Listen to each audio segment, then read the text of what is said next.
Welcome to the Transum podcast, a monthly roundup of the new features on the transum.org website, providing mathematical puzzles, games, learning activities, and the ever-popular mathematics lesson starter of the day. Here's your host, John Tranter. This is podcast number 75 for the month of February 2021. It's got the latest Transum news, but to kick things off, here is the puzzle of the month.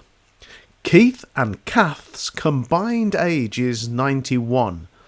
Keith is now twice as old as Kath was when Keith was as old as Kath is now. How old are they? Easy, I hear you say. You may need to rewind this podcast to have a listen to that again, as it is a little bit confusing, I know. But you can check the answer at the end of this podcast when I'll reveal my answer. Okay, I've noticed more and more 503 errors when trying to load Transum pages recently, particularly at the peak hours around 9 o'clock to 10 o'clock UK time, when everybody is first loading their Transum activities. These occur when the site has so many concurrent users that the server can't quite keep up with the demand. Really annoying. And I guess it's a result of the site being quite popular during these lockdown times. Anyway, refreshing the page usually solves the problem. It's as easy as that. Just click on the refresh button. But I know it is really annoying. Now, if things get worse, don't forget that there is transum.com and transum.info, and they contain copies of, 95% of the Transum resources, so they may save your lesson. Anyway, it's a bit inconvenient, I know, and I'm working very hard to try and get the server updated. Well, upgraded, really. So keep refreshing those pages, and sorry about that. A digital units exercise has been added to the Converting Standards Unit page. I realise that in this digital age, many of the pupils might learn about SI prefixes like kilo and mega and giga, etc. through their interactions with technology, when buying new gadgets or looking at speeds and bandwidths and so on and so forth. But maybe this familiarity might support their understanding of the SI units of lengths and weights. Bit of a transfer of learning there. So I've added this digital units section to that converting exercise. Now the links to all of the things I'm talking about in this podcast can be found at transum.org/newsletter.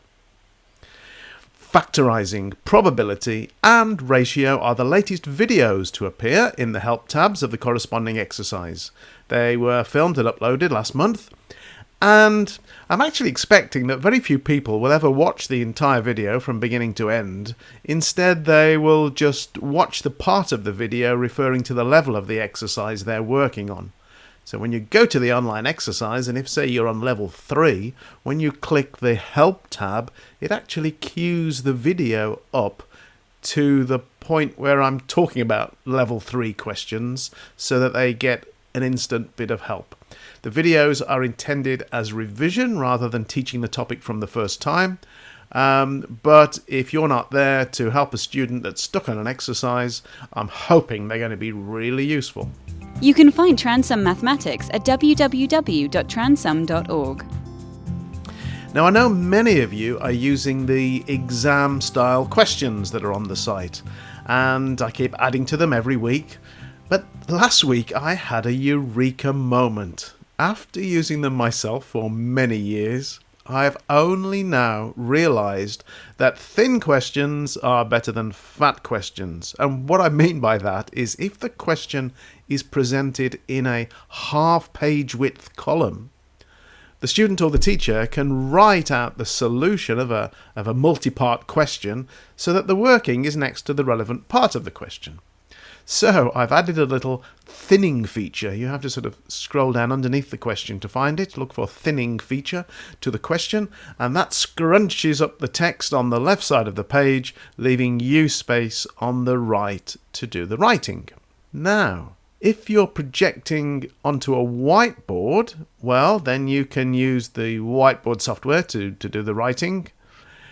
But I'm actually more and more with remote learning copying the scrunched up question into bit paper. Now, I love bit paper. It is really so good. Having a video link and bit paper in two sort of windows is making online tuition on a one-to-one basis really, really easy. And so, yeah, I've been using that. Scrunched up questions. Have a look at that. Exam-style questions. Oh, by the way, when you're interacting with students using Zoom or I believe Teams as well, it's possible for the student to share their screen with you and, I've only just recently discovered, to give you the ability to interact with their shared web page, a little button at the top. Now, there are a number of Transom activities that really work well when you can both work on the page at the same time. But the most exciting of them are the games. Games that obviously are mathematically based, teaching concepts, obviously. You don't want to just be playing... Anyway, I'll get back to the student drags and drops their piece, counter or number, and then you can take your turn to drag your piece, counter or number. And it has provided a lot of fun for me and my students recently for the last 5 minutes of a tutorial. So some examples that spring to mind, for example, connect 4 factors. You've probably already had a go at that game on the Transom website, but that works well in this scenario. So the student loads the page, they share the page on the video, and then they click on that little button that gives you the ability to interact with the page as well. So you can take it in turns to drag your counters and get the lines of numbers with common factors. But also dump a dice race, prime pairs, the remainder race, which is really good. Activities called Nevertheless and Superior and Great Expectation. If you haven't discovered them yet, have a go. 23 or Bust, 15, Bidmass. Pips in Pots, that's the Transom version of the old game of Worry, or, well, it has lots of different names around the world. Or Flabbergasted is another one. And, of course, all of the pairs games, such as indices pairs, clock times, fraction decimals, where you have to find matching cards with, for example, indices. You match the card with the power on it with the actual value. So, again, all of these links to these activities are at transom.org/newsletter. Okay, what else has been added to the site this last month? Well, partial pyramids is a new take on the idea of number pyramids, which I'm sure you've seen before. But I recommend, if you want to do this, to begin with the starter, pyramid starter, where your class are challenged to make the greatest total at the top or the smallest sum. And then once they've done that, have a go at partial pyramids, which then go on to include negative numbers and fractions.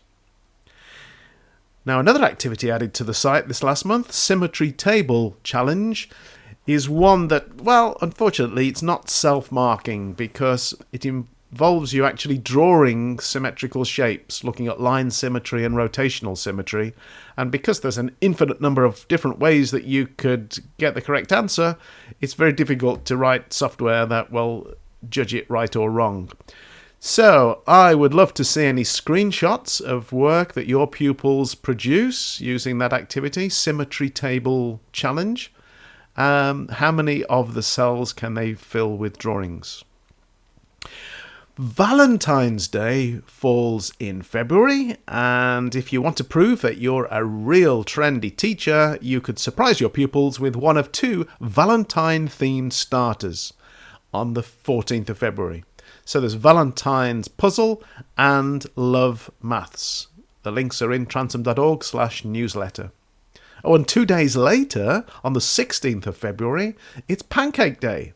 So there is a Transom virtual pancake tossing activity, which lets pupils participate in a themed challenge while developing their mathematics.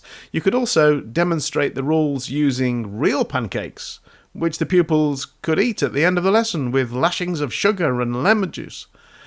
Or maybe not. Stick to the transom activity. Keep safe. Okay, finally, the answer to this month's puzzle is Keith is 52 and Kath is 39. You can find my working in the newsletter. With that, I'll wish you a very happy February. Stay safe, look after yourself, and if you can, someone else. See you next month. Bye. Thank you for downloading and listening to the Transom podcast. You can find the website at www.transom.org, where you're welcome to use all of the activities absolutely free. Or jump in with both feet and become a Transom subscriber.